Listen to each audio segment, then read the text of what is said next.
മിക്ക ദിവസം ഈ അമ്പലത്തിലൊക്കെ ഊണ് നടക്കുമ്പോൾ അവിടെയൊക്കെ പോയി മേടിച്ചോണ്ട് വന്ന് കഴിക്കും. ഞങ്ങൾക്ക് രണ്ടുപേർക്ക് എന്തെങ്കിലും പറ്റിക്കഴിഞ്ഞാൽ ആരും നോക്കും സാറേ? ആരും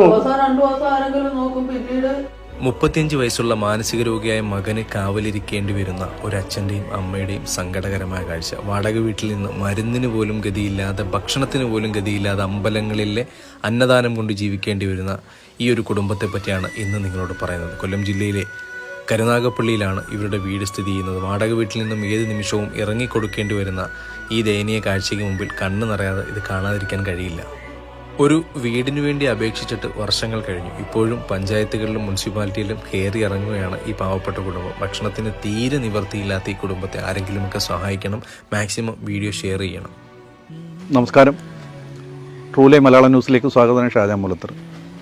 ഇപ്പോൾ ഞങ്ങൾ നിൽക്കുന്ന കരുനാഗപ്പള്ളി, ഈ സ്ഥലത്തിൻ്റെ പേരെന്തുവാണ്? പടതെക്ക് എന്ന് പറയുന്ന സ്ഥലത്താണ്.